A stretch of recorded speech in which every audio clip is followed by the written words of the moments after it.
Je me suis embrouillé avec un client, à cause d'un rapport de force inégal de notre relation. Je m'explique. Je suis monteur vidéo et un client devait me payer un billet d'avion pour que je le rejoigne en présentiel, à l'étranger.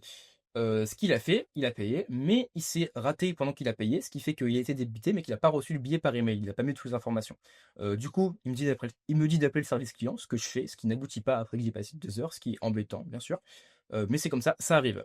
J'en parle à une amie à moi qui me dit que, bah, ça reste son erreur, tu devrais pas le faire toi-même, ce serait à lui de régler ce problème. Et bah, après avoir réfléchi, j'ai réalisé que oui, c'était tout à fait vrai, je devrais pas réparer ces bêtises, alors que, bah, ça reste de son fait quand même, que j'ai pas eu, le billet par mail.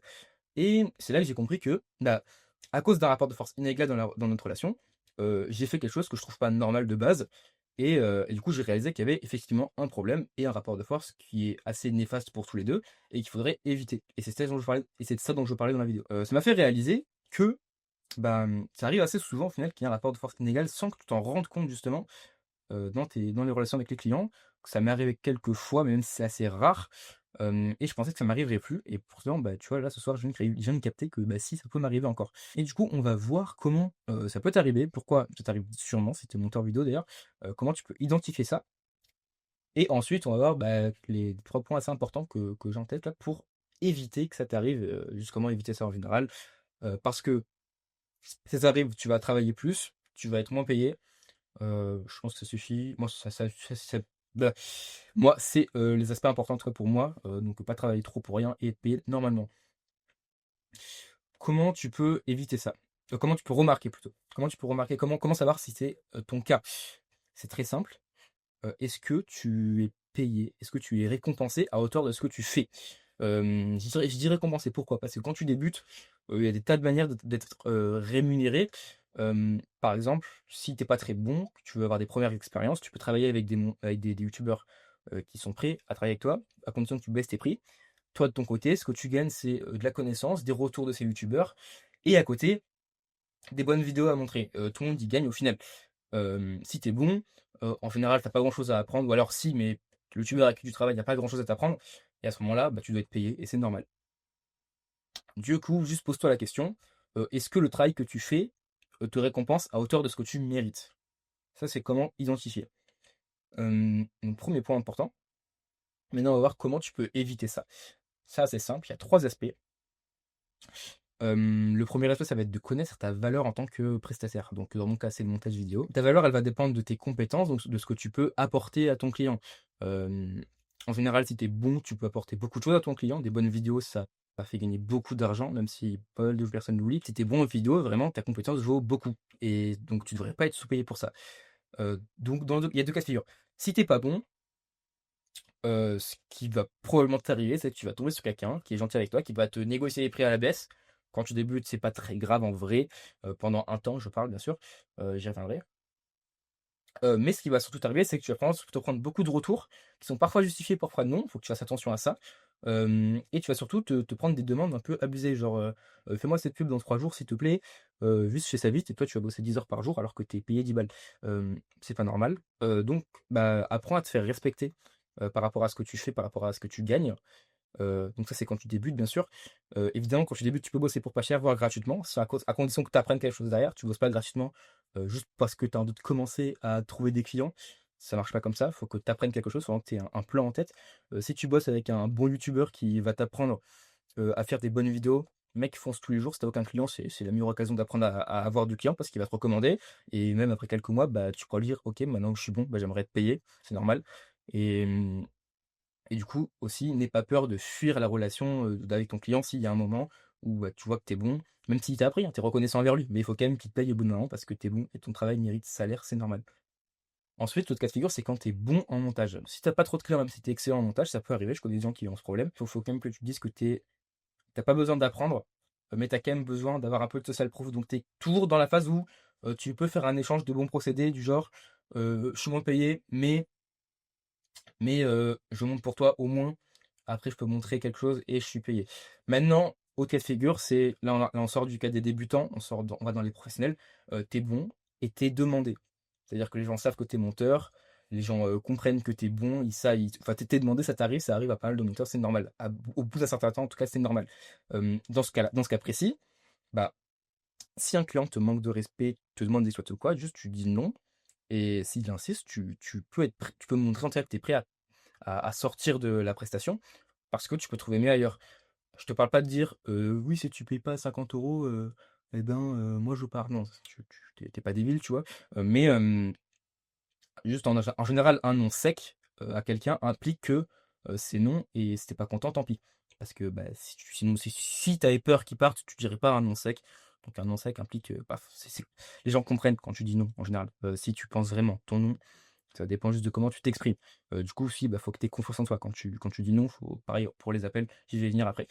Hem, Ça, c'est le premier point, c'est connaître ta valeur.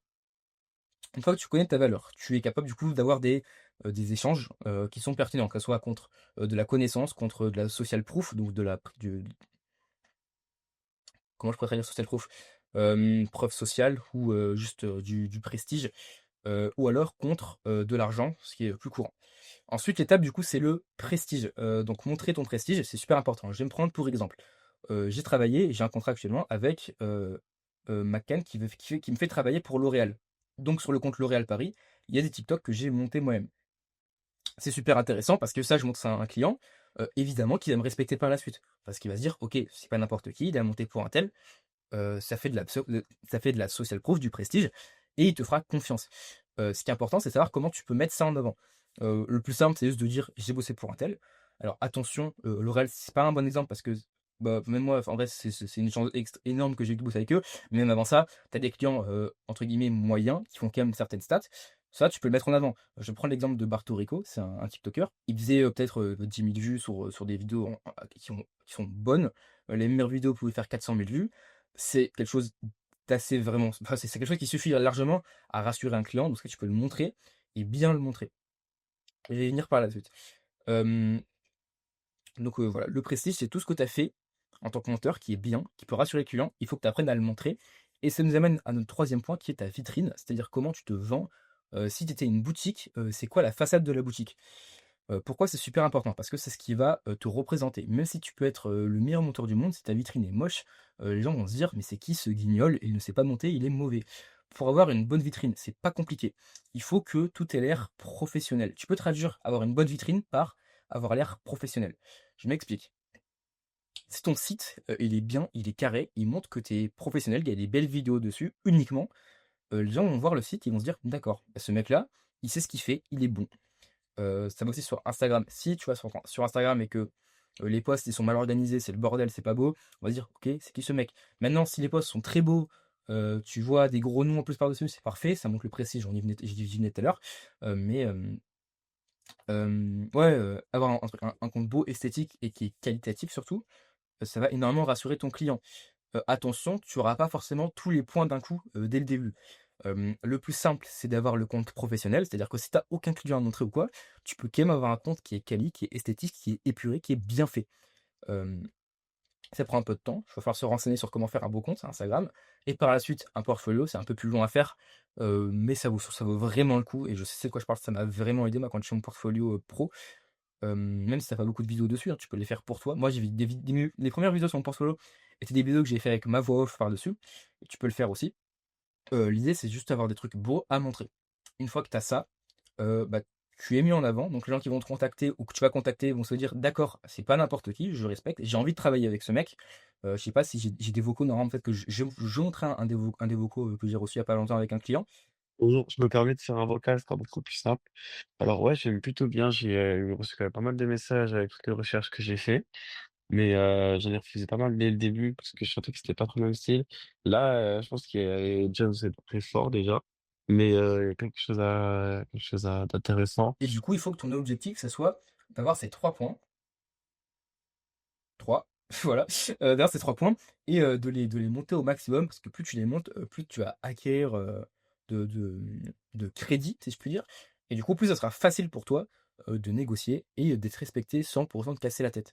Alors évidemment, je reviens, il faut que tu aies les bases, c'est-à-dire, avoir confiance en toi quand tu parles à tes clients. Faut pas que tu bon, tu peux bégayer, tu vois? Mais si tu trop stressé et tout, moi, j'ai eu un appel avec un youtubeur assez connu dans ma niche, j'ai bégayé comme un chien et ben, je suis sûr qu'il m'a pas rappelé après et c'était assez humiliant d'ailleurs, ça m'était jamais arrivé mais ça m'a fait mal, tu vois? Ça m'a fait mal, mais bon, c'est comme ça qu'après qu'on apprend. Si jamais tu as des questions, il y a mon serveur Discord en dessous, tu peux le rejoindre et me dire, je te répondrai avec grand plaisir. J'adore faire ça, j'adore aider. Donc bah, mec, voilà. Passe une bonne journée.